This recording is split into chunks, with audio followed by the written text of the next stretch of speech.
guys, welcome to the channel. On today's video I'm going to show you how to solder wires without using a soldering gun, so stay tuned. Alright guys, on today's video I'm going to show you how I solder these wires on my trailer without using a soldering gun. I seen these, I think the channel was Silver Symbol or something like that, and I've been looking for something like this for quite a while. I don't like using butt splices. I mean, if anybody has ever used butt splices, yeah, they've been around for years and they work, but I mean, once you splice wires, even if you shrink wrap it, heat wrap it, you still have that chance of that wire coming out. And you got to get the right sizes and stuff. What you have to get the right sizes on this too, but it's just aggravating. So I found these. What you end up doing and what I'm doing here, and I actually do the first one wrong, is you just get your wires together, just twist them together like you would, you know, if you was just going to do like a quick fix twisting them. I think they have something called a bell knot or something like that. I don't know. But then wherever your wires are connected, you just slide the fitting there, you slide it over first. You slide your connector over the wires, then you twist them together, and then you just heat them up. And as you can see on this first one I did, I heat it up and the plastic around it starts melting, which is going to make it waterproof, which is what you want. And I think I get it, and I keep going around it. All I'm using is just like a cigar torch that I light cigars with. I would think that a heat gun would probably be better because you actually don't have the heat, but I don't have one. So what you really want to do with this is disconnect your wires, get enough to twist together, get them twisted together. You put your connector on first on one side or the other, and once you got them twisted together, you just move that connector over to where there's a little tip right in the middle of the connector that is solder.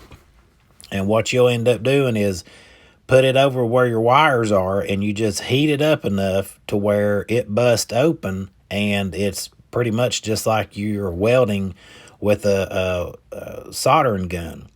The thing I do in this first one is I think that because of the plastic has melted, I think that I have done it right because this is the first one I've done. And so I go to pull test it, and I'm wrong. It just pops right out of the connector, even though the ends of it were sealed. You know, of course, I didn't like meld them onto the wiring on the insulation, but I heat it up. I think I've heated it up good enough, and you know, I think, oh, okay, this is good. This is what I need. And I'm just doing this video just to show you. See, I was sitting there and I think, oh yeah, I got it right, and then I don't. It just pops right loose. So what I end up having to do here is take the connector off, cut some more wire, and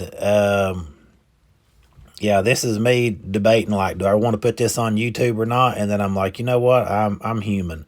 First time I've tried using them, I'm sure somebody else may make the same mistake as I did. So what I do here is I just cut another part of the wire, I actually forget to put the connector on it, and then I end up putting the connector on it, twisting it together. And you just want to heat, you heat the outside, you know, back and forth, the whole connector, but the solder is on the inside, so is right in the middle, and that's where you want that solder to be over top of your wires that you're soldering together. And so what you'll do is you'll put them back together and heat them up, and once you heat that up, it will end up like, I guess it I call it bust open, because that's really what it seemed like it did. It just got hot enough that solder melted, and when that solder melts, it gives you a solid connection. And I mean, if you guys are out here wiring up pumps, wiring up, you know, batteries, pressure washers, hose reels, anything you're wiring up, that requires any wiring, and this just doesn't go for pressure washing and soft washing. This is, what I use for my landscape trailer. I end up hitting that white wire with my foot one day, and I just wrapped some black tape around it to keep it weatherproofed and keep it from touching anything else. And I waited on these to get in so I could try them, because it's something I've really looked for a long time, and these things are cheap. I mean, you can buy big kits. You can buy I think they had 3 different ones. I'm going to put the link down below. But you can buy kits, and it's unreal how cheap they are to me for what you get. I mean, if you have connections that aren't going to move, you may like butt splices, and, they've been around for years. See, right here is me trying to put the wires together without and then I realized that I didn't have what I needed on there. I didn't even have a connector on, so I ended up getting the connector. I matched the connector up to the wire size. They have one a little bit smaller than the one I used, and it wasn't fitting on. But yeah, I wanted something. I worked in a plant for 18 years, and we had a lot of sensors and a lot of wires, and just as a quick fix, we would always have butt splices. And, we didn't have time to set up a soldering gun and, have an iron. You didn't have all that stuff. We just butt spliced the wire together, and hopefully it ran good until, the next time it broke. But I don't like butt splices. But anyway, I use them. I have used them, and I'll probably end up using them again one day if I have to. But these, to me, just work better.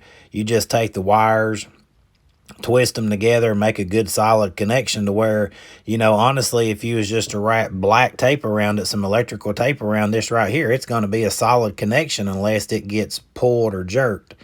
But I wanted something a little better when I'm doing a project. I like to do it the best I can. I don't want to do it the quick way to just get by. So because I have the heat that I'm going to use to melt this solder, and I got all these other wires, I went ahead and put my pliers between it so it could reflect some of the heat.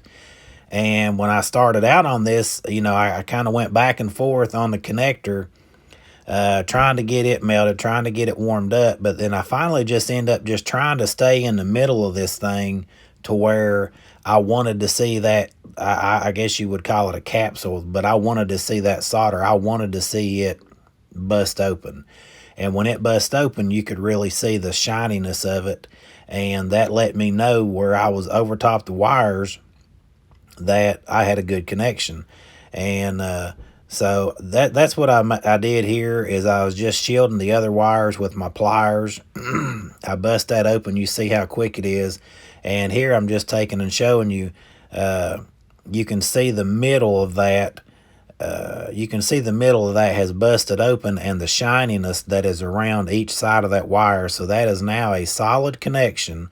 I didn't have to have a soldering iron and melt anything on it. All I had to do is cut the wires, twist them together, and put that open. So you gotta excuse the wind. I just wanted to show what this looks like when you're done. I mean, you got a waterproof connection. It's soldered together, and it took me all of about 20 seconds to do, and it's going to be waterproof, and it's going to be a solid connection. And that was the main thing. You just got to get this piece hot enough to bust open, and then you're good to go. So that's the video for today. Hope you guys enjoy it.